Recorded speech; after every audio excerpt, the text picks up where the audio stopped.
What's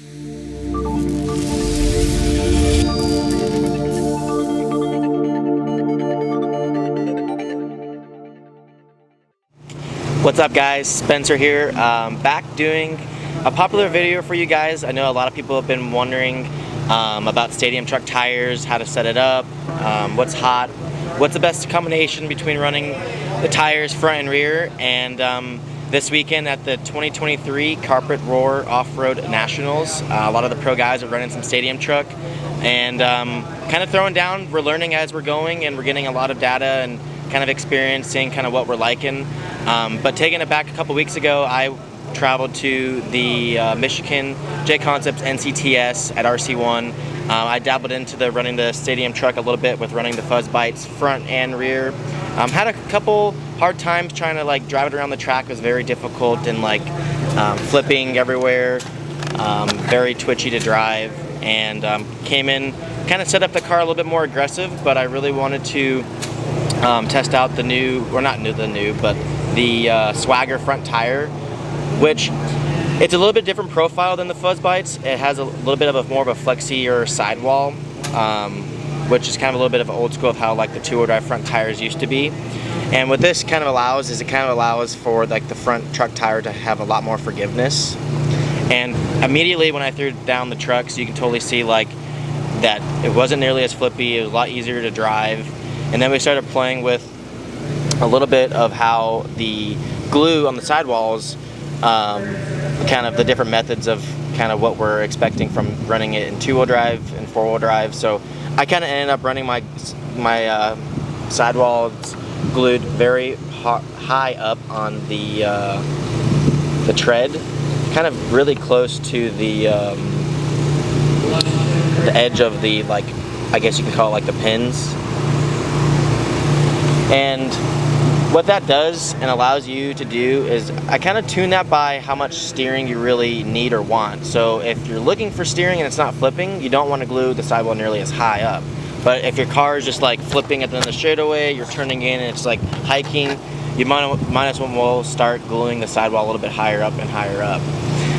The other thing that we're doing with the fuzz bites, we're also running, as you can see, the rear tires, I call it Pac-Man eating backwards, which is very traditional with the buggy combinations on two-wheel drive and four-wheel drive. And what that seems to allow, it kind of allows for not much forward drive, but it really allows the car to like be more fluid in the on-power steering sections, not so like notchy. You're giving on the gas and the car's just like fighting itself. So that's kind of how the direction that I run the fuzz bites. Seems like the fuzz bites and swaggers is definitely the combination that I really like. Like I said, I dabbled into it a little bit with running the fuzz bite fronts at the RC1 NCTS, and it just really made it very difficult to drive.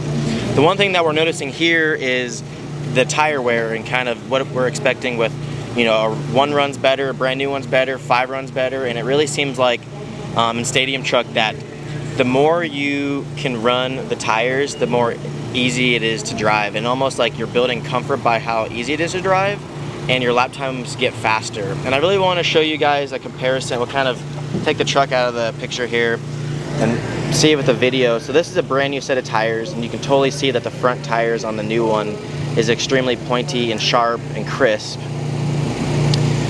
Hopefully the camera can get that. And then you can see like the one that I've been running and been preferring is the kind of the mounds and sharp edges kind of like pretty far dulled down. And they're almost to the point where the center line on like the mounds, like it's basically making it a one piece instead of like separated. So ultimately with the front tires, that's kind of how I've been tuning how much steering I really want and how easy it is to drive. The one other thing I want to talk about is like the mounting procedures with the tires. I've been running the full foam. I have not been cutting or trimming any part of the foam. I put all the foam in the tire, I glue it up. I'll make sure that I get plenty of time for like the sidewall bead and the inner and outer bead to dry before go running on the track. With the carpet tires, you can't just really glue up real quick and go out there and run, or they'll just fly off the rim. So full foam, front and rear. I haven't really tuned much with kind of cutting the foam a little bit. I did I wanted to kind of share a little bit on camera the closed cell versus the open cell. For those who been kind of nibbling in the truck a little bit longer than we have, I actually did experiment one run here at the Nationals running closed cell foam, and I actually thought there was a lot of potential, but I ran closed cell foam with the swagger fronts and fuzz bite rears, and I noticed that I had a really bad push.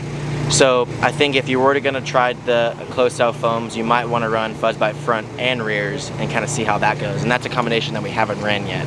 But for those who are looking for an easy to drive combination, fun, no flipping, swagger fronts, full foam, and then you have the fuzz bite rears, full foam, and make sure you glue the sidewalls, and I think you guys will be good to go and have some fun. Alrighty guys, thank you so much for watching the video. Hopefully you learned a little something.